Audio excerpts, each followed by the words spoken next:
Hi friends, it's Sarah, the owner and maker behind Multifarious Nature. Thank you so much for joining me today.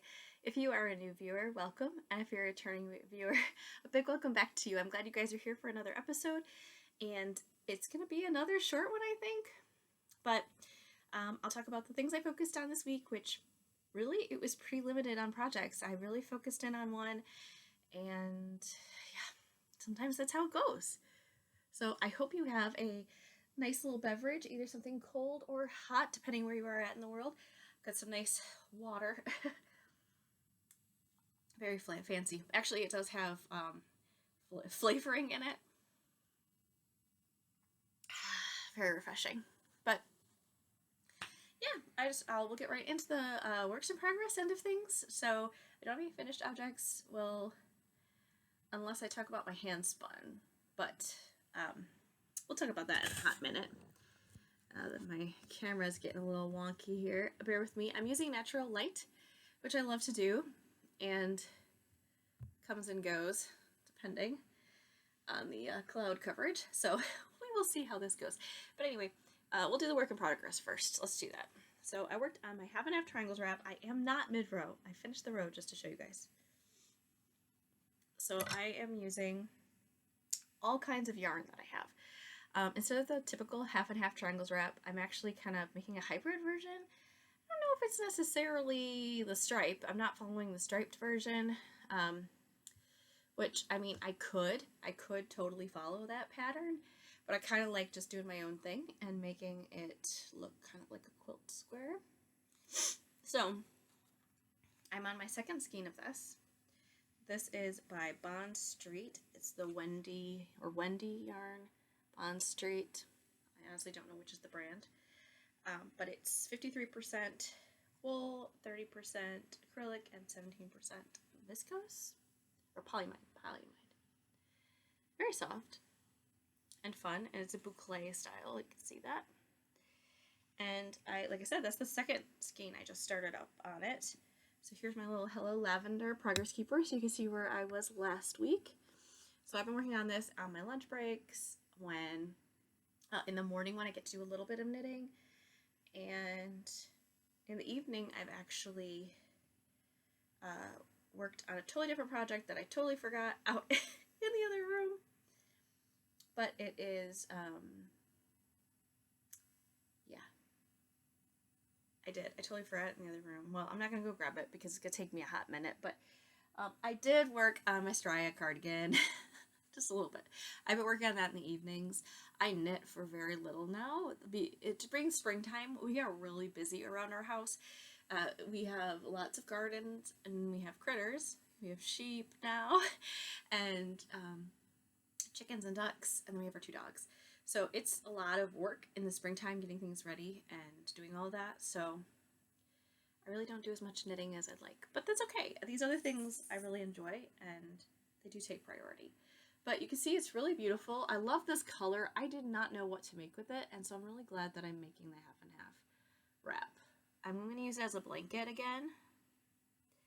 And I don't know if there's something on my... Probably is. Bear with me, guys. I'm going to clean you off here. There we go. I'm still here. I don't know if it's like fuzzy and blurry on the screen, but it looks like it to me.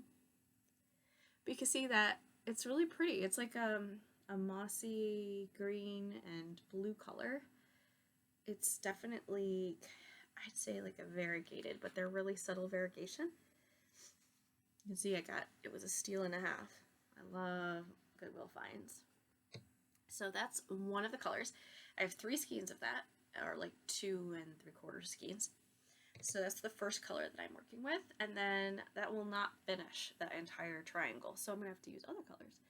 And as I showed you guys in other videos, I have a bunch of fun remnants of some that are my colorways. Like this is Winter's Coming. That is a Multifarious Nature dyed colorway. This is from Woolberry's winter box last year. It's really pretty dark green color. And then this is white pine, and I still need to finish getting that back on there. But this is it was like a silk, it's a silk blend. So silk merino, really pretty. And then this is another woolberry. I have our buddy, little Maverick, is in here keeping me company, and he's laying there and he's starting to twitch, so I hope he won't start dreaming because he's a very vocal dreamer. So if you guys hear funny little noises in the background, it's probably going to be Maverick telling you his life story in his dreams. So I have some other colors that I'm going to be adding. And oh, I got this one too. This is another one from the Woolberry calendar. But I have these from my mom, and she had them for ages, and she gave them to me, which I'm really grateful for. They're beautiful. And I was trying to figure out what to use them for. They are really nice. One is kind of a, I would say, mohair, but it's definitely more of a vintage mohair, so it's a little bit slightly toothier. It's not quite as silky soft as some of the newer mohairs you find these days, but it is soft and it's beautiful. It's beautiful. So I want to use this with it. So I've got 2 skeins of it. I think it's 2 full skeins. It might not be 2 full skeins, but it's a decent amount. So this is DG, and it's by Baracco. But it's 77% wool, 23% viscose. But look how pretty that is. And you definitely see that halo. And it's just really pretty. It's this green and purple and magenta. Really beautiful. Really beautiful. And I have 2 skeins of that. So I'm going to use that. And I just think, like, whether I use it on this side of the half and half or the other side, I just think it's going to be a really fun blanket. So we're going to use that. And then these also she had purchased, I think, with the other colors. Kind of similar in coloring, but not exactly. It's the Tiffany. It's a boucle. And I don't know if the other one says... Yeah, brushed variegated yarn is what the other one says. But this one is 77% wool, 23% viscose, so very similar makeup as the other one, so it does feel similar. It's just not exactly the same, but it's very similar. And it's called Tiffany, and it's also by Baracco. And it's really pretty. So this one is very fall oriented. You've got some like burnt, like, my words, people, my words.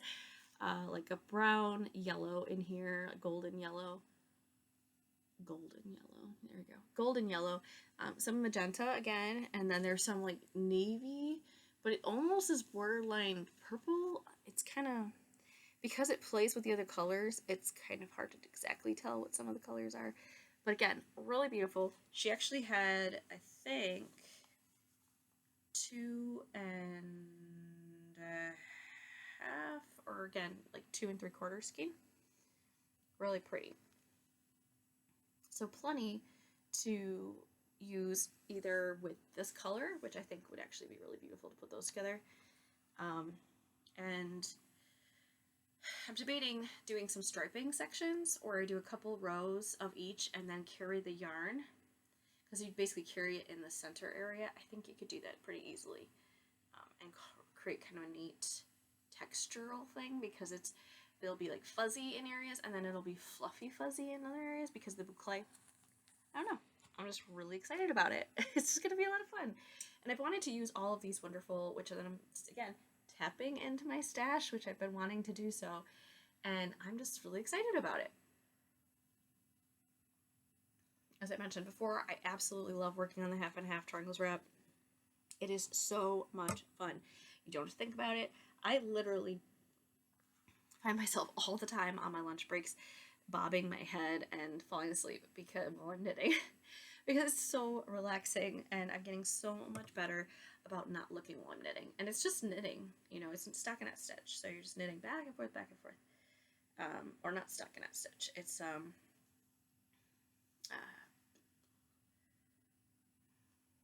guys, what is it called when you knit both sides of the fabric? Unbelievable. It'll come to me randomly and I'll spew it out, but can you believe it? Can you believe it? Garter stitch. There you go. I knew it would come to me. Thank you for your help, whoever mentioned that. It's garter stitch. So, yes, I don't want to lose my stitches, so I have to be careful, but this is a 50-inch cable. I think it's 50-inch or 40, something around there. It's massive, and as you can see, this could easily reach from one side to the other. As I showed you in last week's video, this is my other half and half triangles wrap. It is a blanket, and I'm going to use it like a blanket because it's bigger than any blanket I have ever knit. It's huge, so I love it. And as you can see, I have not woven in those very few ends that I have to do. Yeah, just being lazy.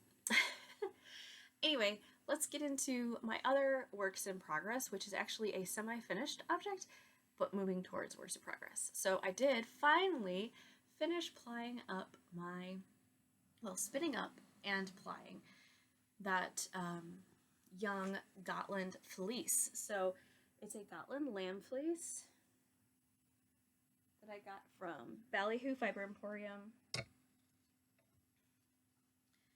So pretty. So these are the last 2 skeins that I wound up.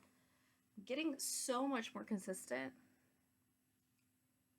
in this with my twist and everything. This was a really well balanced skein. So when I untwist this, it will hang straight. There's like not any twist going on, which that is huge progress. So I did the chain ply, I think some call it a Navajo ply, which basically is a 3-ply, but you don't have to have 3 bobbins to do so. It's a really neat technique. It's kind of my favorite way to do a 3-ply. If I'm going to do a 3-ply, I do a Navajo or chain ply. That's just what I do. And if I do a 2-ply, then I'll use either 2 bobbins, and then if I run out on 1 bobbin, then I'll use the other bobbin with it and just make a bracelet. So this is one of the first skeins of it. You can see there's a lot more thick and thin spots, and this is definitely going to be a little bit tighter of a ply. You can see some areas are definitely a higher twist, but this is much more balanced. You can see them next to each other. It becomes like blatant when I do that. That's the good and bad about doing these kind of spinning projects over an extended period of time and getting better, which is a good thing. It's a good thing that you're getting better, but as you can see, they definitely look different. So in a single project, yeah, sure, they'll look a little different, but that's okay. So here is the entire pile that I have. I did weigh it, and it is about, I think it was, excuse me, 460 some grams. So okay, so here's the thing. So I weighed it, and I have more than enough to make The Weekender by Andrea Mowry, according to the weight grams. When I did the yardage, approximately, I'm approximately 200 yards-ish or more too short with my yardage. So I'm like, well, shoot, I just don't know if I'm going to have enough yarn. So that being said,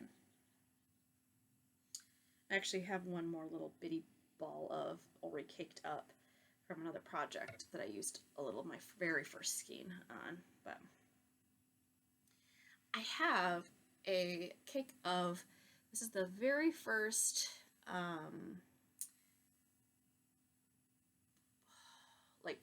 I'd call it a luxury fiber that I purchased, because it was a bat, or it was roving. It was roving, made by a company that I cannot remember the name of. It has a little bits of, I think it's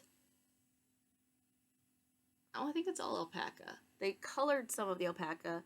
And I think there are flecks of stellina, maybe? Don't quote me on that. But it's definitely alpaca. It's super soft and beautiful. And it spun up very nicely. It took some practice, but I did get it spun up. And yeah, love it. So this is what I have left over. So with this, I hope I will have enough yardage, at least. So the yardage and then the weight will be totally fine. Hopefully. I haven't done a gauge swatch yet either, so, but this is definitely similar now. This is a 2-ply, this is 3-ply. I guess there's kind of different schools of thought as to mixing plies, but I don't think it's that big of a deal. It's gonna be a sweater. It's, you know, it's a pullover. It's that weekender sweater, so I think it'll be fine. I'm really excited to cast it on. I have some beautiful Knit Picks wooden needles. They're the 4-square needles. I haven't used them in a while, and I think that, let me see what size needle she calls for. Oh yeah, she calls for a US size 9 and a size 7 and a size 8. Perfect. So those all are needle sizes that I have in that Knit Picks set, and it's a really beautiful set, and I just don't use it very often, but this would be a great project to use them again, and I'm excited about it because I think it will be a lot of fun. It's really nice for my hands to work with the 4-square. It's just a nice change of pace. So that is a new project that I will hopefully be casting on here in this next week. So hopefully you'll see a little work in progress next week, but yeah, who knows. I'm not probably going to get as much knitting done this weekend as I usually like to do because very exciting news. So I guess we'll just go right into life update because I don't think I have anything else really to show you guys. So I hope that you enjoyed that. If you're just here for knitting content, I'm so glad you guys stopped by. Definitely always keep in touch and checking up.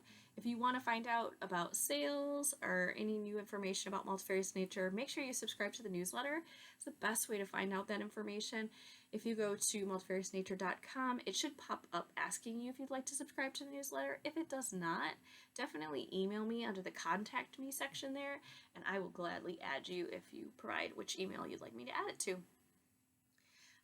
But we'll get into the life update end of things if you'd like to stick around for that information. So, yes. As I was saying, exciting news. So my parents are both retired now. That is new. Very exciting. I'm very excited for them just to be able to do other things now and focus on other things. If they want to volunteer, they can do that so much easier. And I'm just really excited for them. So they are moving. So they're actually moving to Michigan. It's a huge, exciting thing. They've been wanting to do this for a long time, and now they are able to. So,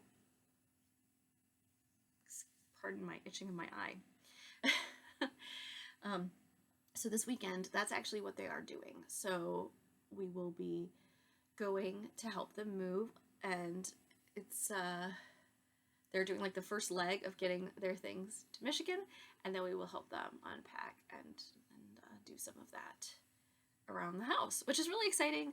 I know it's a lot for them. It's a big move. I mean, my parents, just to give you guys kind of an idea, if you're curious, I was raised in Illinois, and they lived in the same house that I grew up in, and I'm the firstborn, so they've lived there, well, I'm 37 years old, so there you go, do the math. They lived there before I was born, so yes, they've lived there over 37 years. That's a lot to pack up, weed through, figure out what you want to do with stuff. That's a lot. So we're going to do our very best to help them this weekend, so that's going to be exciting. A lot of work, but exciting. And it's just wild. So I'm excited for them.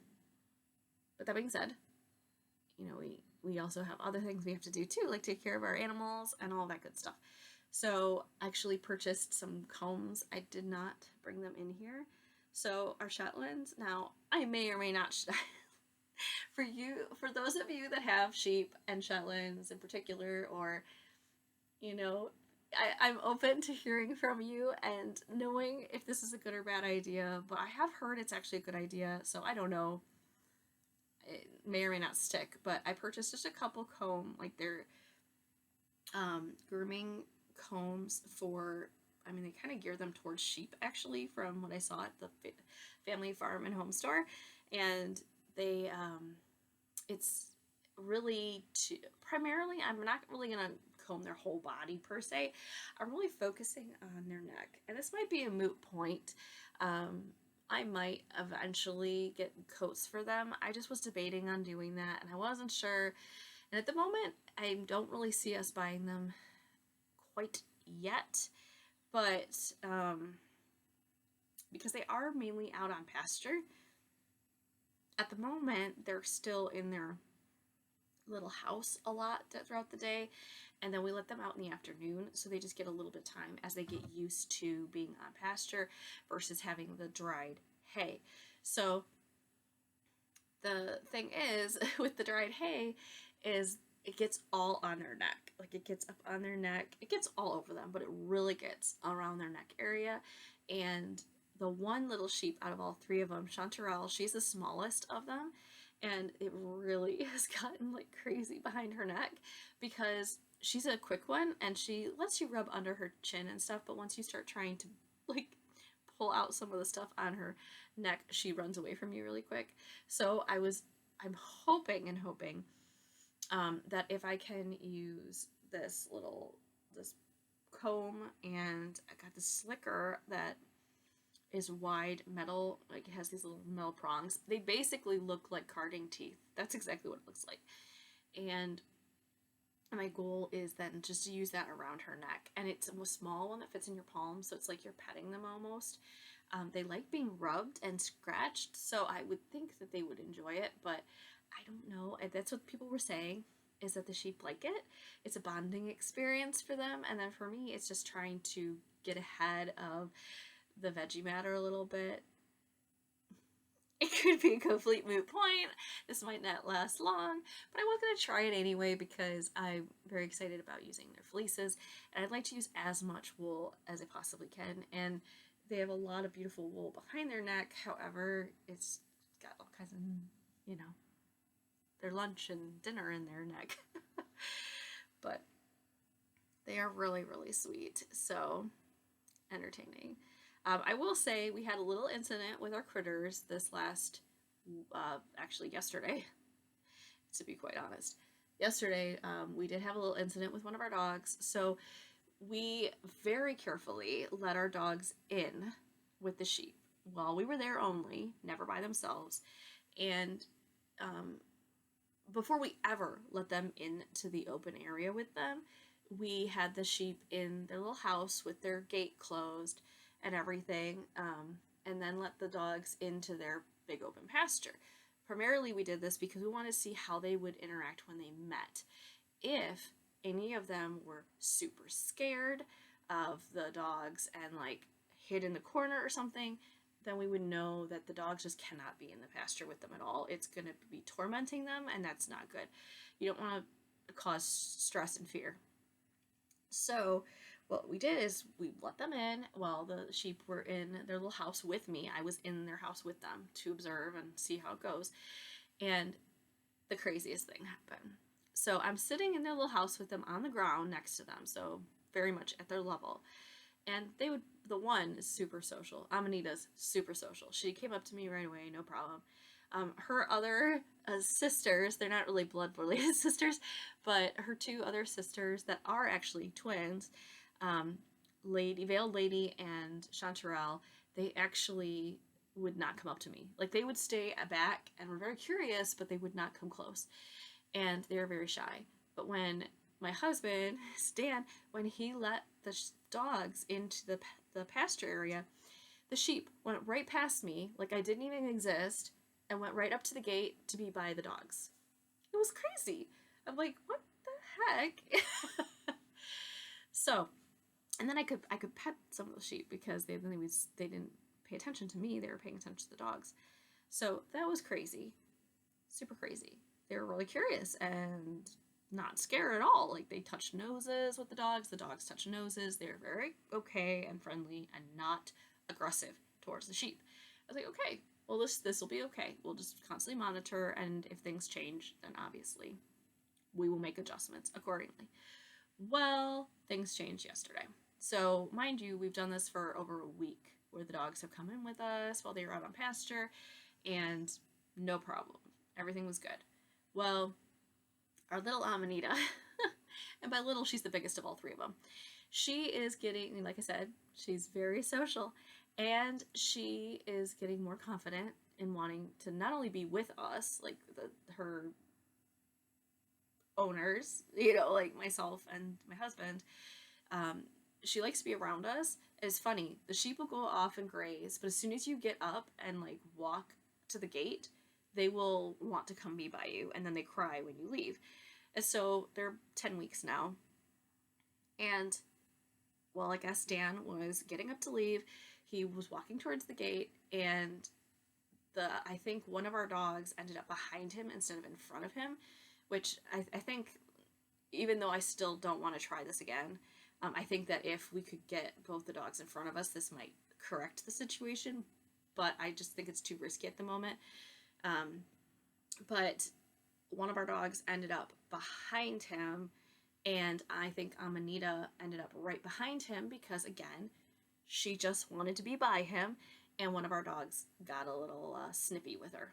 And we think, like, he thinks he heard just like a little yip noise, and when he turned around, he just saw both the dogs sitting there and then the sheep. Like, he's like, I don't see anything going on. But then after further examining, by being back in there, we did find out that Amanita got nipped. So she just got nipped a little on one of her lip. It's her lower lip, but it was not pleasant looking. And then her upper lip was a little bruised. It was a little inflamed. So I think the dog probably just snipped at her, which is really frustrating, but that's very much a dog trait. And that's something that, we knew could happen, but we were hopeful that it wouldn't. And the way they were all acting, they seemed very friendly, everything's good. But it's always important to remember, this is from someone learning, that dogs are predators. That's what they are. That's who they are at their core. And they're dogs. That's what they are. And sheep are prey animals, and at their core, they are a prey animal. That's what they are. And so if they're being social and coming up to you and being brave in that aspect, like, that's great. That's part of their personality. But at their core, they're a prey animal. They're not going to hurt another animal. And so when, no, unless you're a ram, that's a different story. But we're talking about ewes at the moment. And unfortunately, that was just not good. So at the moment, we're just not going to have the dogs go in there anymore. That's not worth it. It's not worth the risk. It's certainly not worth tormenting the sheep, because I noticed too, Amanita and the other two sheep were acting a little differently than they normally do, and it was probably because they were being standoffish with the dogs, and I get it. So they were very friendly this morning when I went to check on them. The great news is Amanita looks like she's starting to heal already. Her lip it's not bleeding anymore, and we made sure it wasn't before she went to bed, so that was good. And swelling has gone down by at least half, because I think the nice cool air helped with that. Overnight, we've been nice and chilly here. It did get down to the 30s last night, so I'm really glad, in a sense, that it did, because that, I think, helped her swelling quite a bit to calm down from being a little inflamed. I'm going to keep monitoring it to make sure that nothing strange happens, but I think she's going to be okay. Thank goodness. Because it was totally, it could have obviously been avoided, but we thought that they would be friends. And I mean, silly us, right? We thought they could all be friends, but it is difficult for prey animals and predators to be friends. So you just have to be careful about that. So anyway, learn from our situation. Luckily, our sheep are okay, and just a little worse for wear. She's a little uncomfortable. I definitely could tell yesterday she was uncomfortable.